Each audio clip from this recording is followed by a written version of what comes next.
మన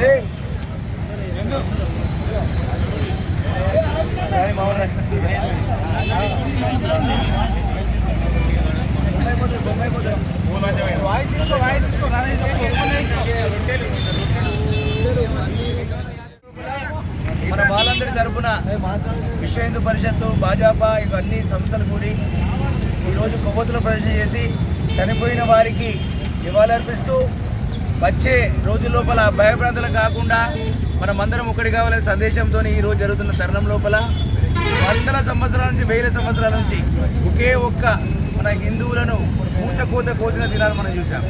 అలాంటి ముగల్సే కానీ, ఇంగ్లీష్ వాళ్ళు కానీ, ఎవరైనా కానీ అదంతా ఎండికాలం. ఈరోజు మనము భారతదేశం నరేంద్ర మోదీ యుగం లోపల, తేజస్వై సోషల్ మీడియా లోపల ఎలాగైతే మనం ఒక గుట్టకు వెలిగడి తెలిగినట్టు మనం ప్రతి విషయాన్ని క్షుణ్ణంగా తెలుసుకుంటూ వెళ్ళిపోతున్నామో, ఈ తరుణంలో కూడా మన మీద హత్యలు జరుగుతున్నాయంటే చాలా బాధాకరమైన విషయము.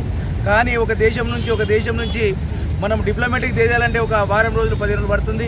ఆ దేశం లోపలనే మన నరేంద్ర మోదీ రిప్రజెంటేటివ్ వెళ్ళి చేయడం జరిగింది.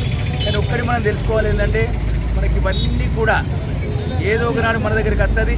అగ్గి గుట్ట జరిగినప్పుడు మన ఇంటి దాకా వస్తుంది. మనం ముందే జాగ్రత్త లేకపోతే సర్వనాశనం అవడానికి వాళ్ళు వేసిన పన్నాగం. వాడు వత్తడు, కత్తులు తిత్తాడు, అవన్నీ తిత్తాడు. ఎందుకంటే ఇంటికి ఒక 20 మంది ఉంటారు, వాళ్ళు అది ఇస్తారు. మనమేమో ఇంటికి ఒకరిద్దరు పెట్టుకొని మనం భయభ్రాంతులతో బతుకుతున్నాము. దీన్ని మనము, మన యువత, మన దేశము ఒక విస్తృతంగా ఆలోచించి కటేంగేతో కటేంగే అనే యోగి ఎట్లున్నాడు, ఏకైతో సేఫ్ అయినా ఎట్లున్నాడు. కాబట్టి మనం హిందువులందరము ప్రతి విషయంలో జాగ్రత్త ఉండాలా, ప్రతి విషయంలో సంఘటితమై ఉండాలా. ప్రతి విషయం లోపల ఏ సమస్య వచ్చినా వెంటనే స్పందించే దిశ లోపల వెళ్తేనే వాళ్ళు భయపడతారు. కానీ లేకపోతే మనకు గడ్డుకాలం ఉన్నది. కాబట్టి ఇది ఏదైతే చేసిండ్రో మా అన్నదమ్ములందరికీ థ్యాంక్స్ చెప్తూ